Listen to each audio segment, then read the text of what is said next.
जय हिंद साथियों।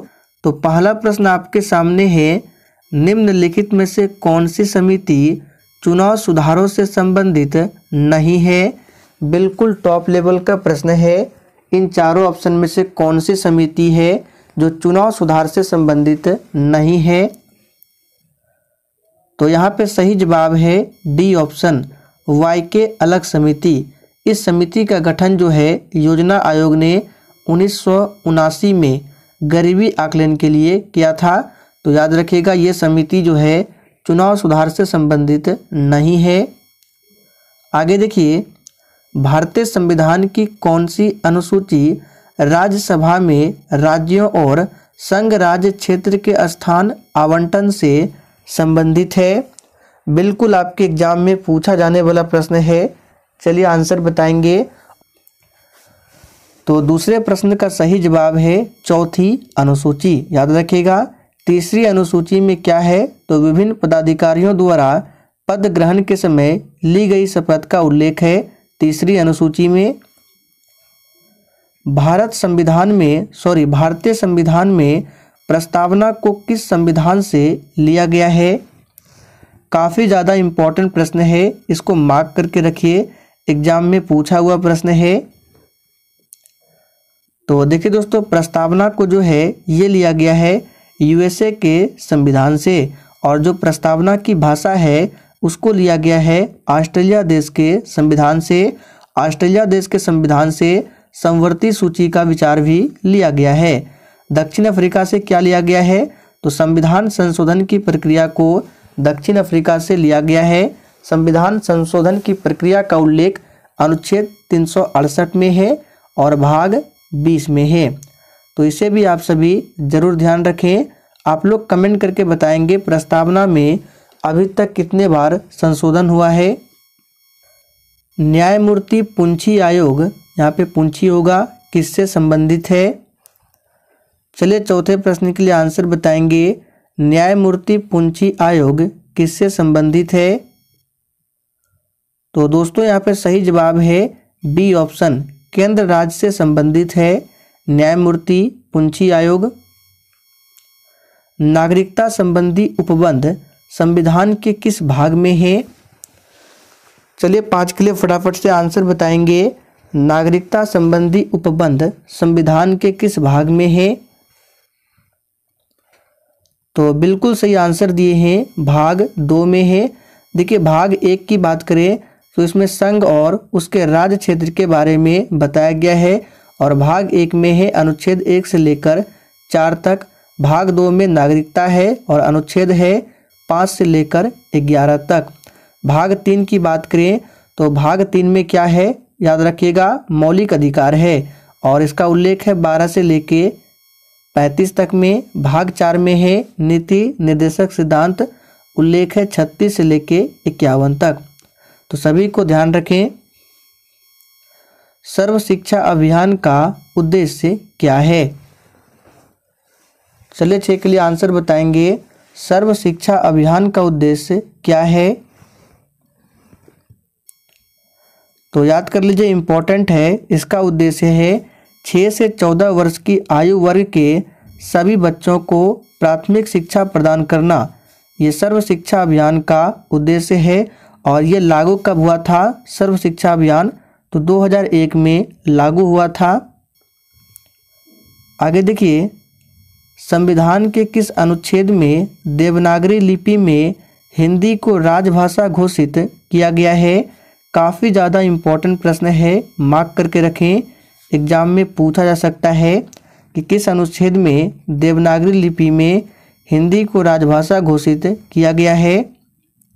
तो देखिए ये है अनुच्छेद 343, और भाग की बात करें तो भाग 17। बिहार राज्य का विभाजन कर झारखंड राज्य कब बनाया गया। चलिए 8 के लिए आंसर बताएंगे फटाफट से। बिल्कुल आपके एग्जाम में छपने वाला प्रश्न है। बिहार राज्य का विभाजन कर झारखंड राज्य कब बनाया गया।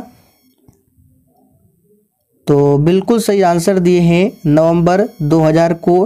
पूरा डेट है 15 नवंबर 2000 को।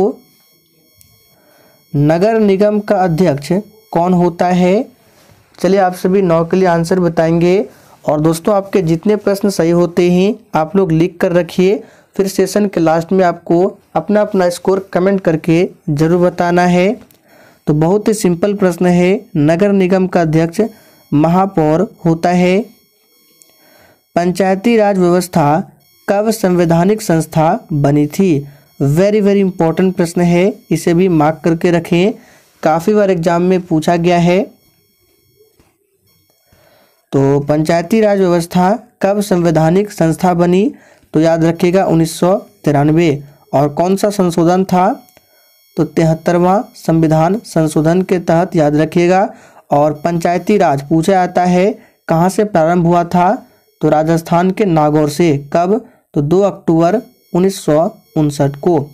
डेट जरूर याद रखेंगे, 2 अक्टूबर 1959 को। भ्रष्टाचार को नियंत्रण करने के लिए यानी कि नियंत्रित करने के लिए भारत सरकार का कौन सा संगठन है?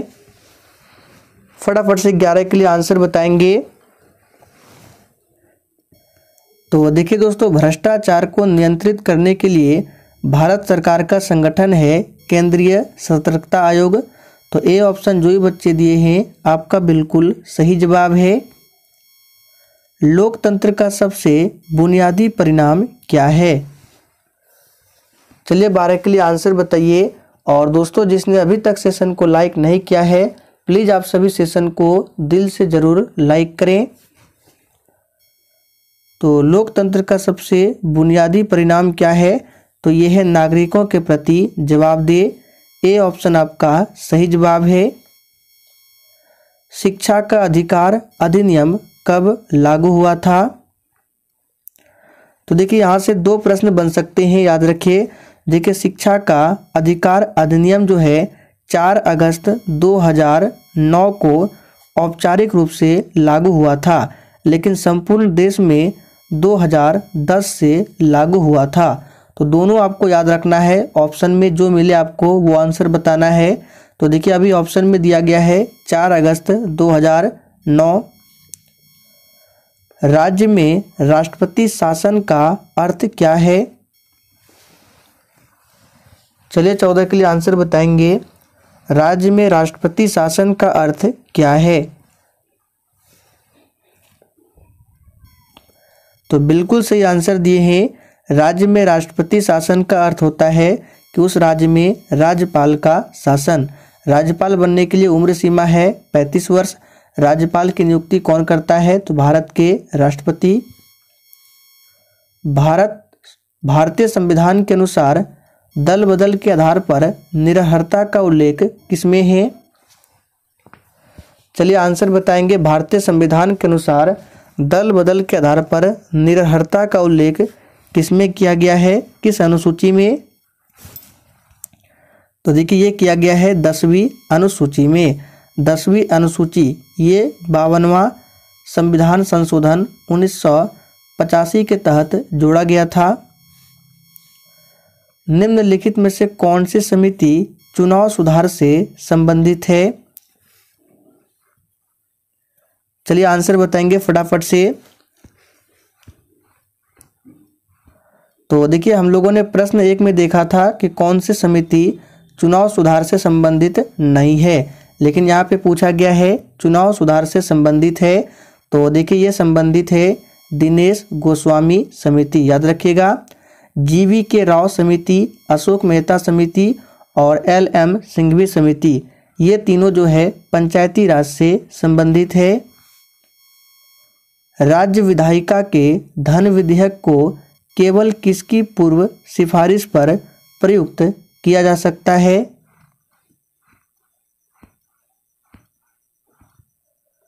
तो देखिए यहाँ पे 17 का आंसर क्या हो जाएगा?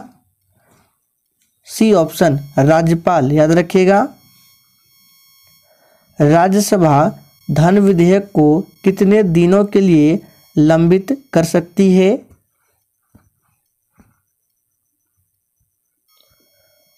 चलिए 18 के लिए आंसर बताएंगे। राज्यसभा धन विधेयक को कितने दिनों के लिए लंबित कर सकती है? तो सही आंसर है 14 दिन के लिए, याद रखिएगा।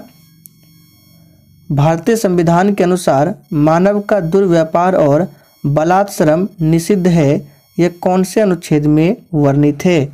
काफ़ी ज़्यादा इम्पोर्टेंट प्रश्न है। और देखिए, अगर आपको किसी भी प्रश्न में किसी भी प्रकार का थोड़ा भी डाउट होता है तो आप लोग तुरंत कमेंट करके पूछें, आपके कमेंट का रिप्लाई 100% मिलेगा। यहाँ पे सही जवाब होगा अनुच्छेद 23। पाकिस्तान की प्रथम हिंदू महिला न्यायाधीश कौन थी? चलिए आंसर बताइए, पाकिस्तान की प्रथम हिंदू महिला न्यायाधीश कौन थी? तो याद कर लीजिए, ये भी इम्पोर्टेंट रहेगा। आंसर है बी ऑप्शन, सुमन कुमारी। भारत के प्रथम लोकपाल कौन है? चलिए आंसर बताएंगे, भारत के प्रथम लोकपाल। तो इस प्रश्न का आंसर जो ये बच्चे बी बता रहे हैं, आपका बिल्कुल सही जवाब है पिनाकी चंद्र घोष, शॉर्ट में बोला जाता है पीसी घोष। याद रखिएगा, भारत के प्रथम लोकपाल। उद्देशिका में समाजवादी एवं धर्मनिरपेक्ष शब्द जोड़े गए। देखिए, बहुत ही सिंपल प्रश्न है लेकिन अक्सर एग्जाम में पूछे जाते हैं, तो ध्यान रखें। उद्देशिका यानी कि प्रस्तावना में समाजवादी एवं धर्मनिरपेक्ष शब्द जोड़े गए। तो देखिए, ये जोड़ा गया है 42वां संविधान संशोधन के द्वारा। तो डी ऑप्शन आपका सही जवाब है। ये हुआ था 1976 में।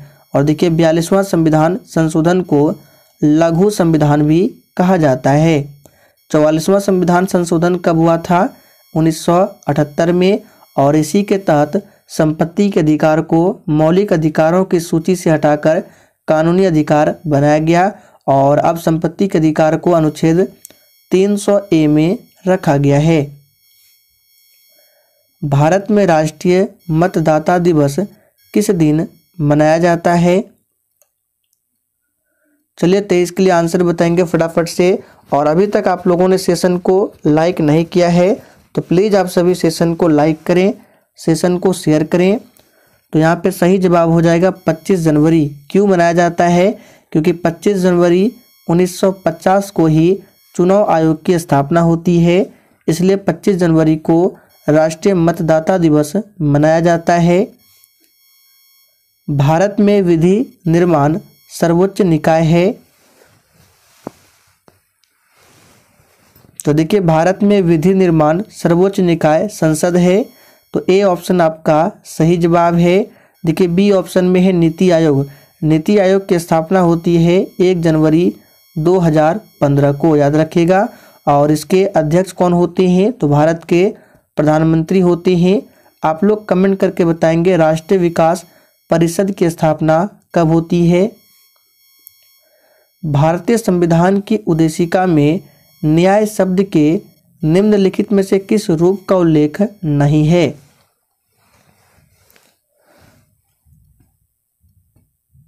तो 25 का आंसर क्या हो जाएगा? देखिए, अगर आप लोग ध्यान से प्रस्तावना को देखेंगे तो प्रस्तावना में न्याय शब्द के लिए सामाजिक, आर्थिक और राजनीतिक रूप का उल्लेख किया गया है। आप लोगों ने पढ़ा होगा सामाजिक, आर्थिक, राजनीतिक, लेकिन न्याय शब्द के रूप में कानून का उल्लेख यानी नहीं किया गया है कानून शब्द का। तो बी ऑप्शन आपका सही जवाब है। याद रखिएगा, कानूनी बहुत बच्चे आर्थिक बताते हैं, तो आप लोग प्रस्तावना को निकाल कर देख लीजिए, उसमें आपको सामाजिक, आर्थिक, राजनीतिक मिल जाएगा न्याय शब्द के रूप में, लेकिन कानूनी नहीं दिया है। भारतीय संविधान के कौन से अनुच्छेद में मूल कर्तव्यों का उल्लेख किया गया है? चलिए आंसर बताएंगे। वर्तमान में टोटल 11 मौलिक कर्तव्य है और इसे लिया गया है रूस देश के संविधान से। मौलिक कर्तव्य को रखा गया है भाग 4 क में और अनुच्छेद 51 क में। तो सी ऑप्शन जो ही बच्चे दिए हैं आपका बिल्कुल सही जवाब है। भारत में प्रधानमंत्री खाली स्थान, सभी ऑप्शन को ध्यानपूर्वक पढ़िए।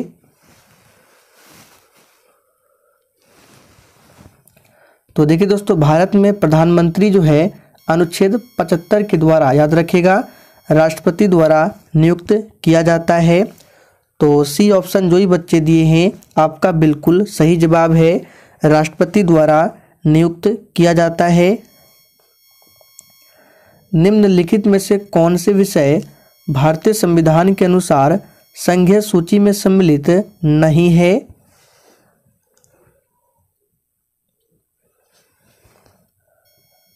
तो सही आंसर है सी ऑप्शन, स्थानीय शासन। ये संघीय सूची में नहीं है, ये राज्य सूची का विषय है, स्थानीय शासन। निम्न में से कौन सा अनुच्छेद धार्मिक कार्यों के प्रबंध की स्वतंत्रता से संबंधित है?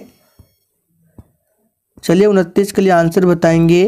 कौन सा अनुच्छेद धार्मिक कार्यों के प्रबंध की स्वतंत्रता से संबंधित है? वेरी इंपॉर्टेंट प्रश्न है और ये प्रश्न भी आपके एग्जाम में पूछा हुआ प्रश्न है। यहाँ पे सही जवाब क्या होगा? तो जो भी बच्चे ए बता रहे हैं आपका बिल्कुल सही जवाब है अनुच्छेद 26। संविधान सभा का पहला सत्र कब हुआ था? देखिए इसके बारे में हमने आपको काफ़ी बार बताया है, चलिए फिर से रिपीट कर देते हैं। संविधान सभा का पहला सत्र होता है 9 दिसंबर 1946 को और इस सत्र में जो अध्यक्ष बनाया गया था वो अस्थायी अध्यक्ष था और नाम क्या था? तो डॉक्टर सच्चिदानंद सिन्हा। ठीक 2 दिन बाद 11 दिसंबर 1946 को संविधान सभा की दूसरी बैठक होती है और इसमें अस्थायी अध्यक्ष चुना गया था डॉक्टर राजेंद्र प्रसाद को। तो यहाँ पे सही जवाब होगा बी ऑप्शन, दिसंबर 1946 में। संविधान सभा बनकर कब तैयार हुआ था? तो 26 नवंबर 1949 को बनकर तैयार हुआ था और लागू हुआ था 26 जनवरी 1950 को। याद रखिएगा 26 जनवरी 1950 को हमारा संविधान पूर्णतः लागू हुआ था। तो यहाँ पे आपका सही जवाब होगा बी ऑप्शन, दिसंबर 1946 में।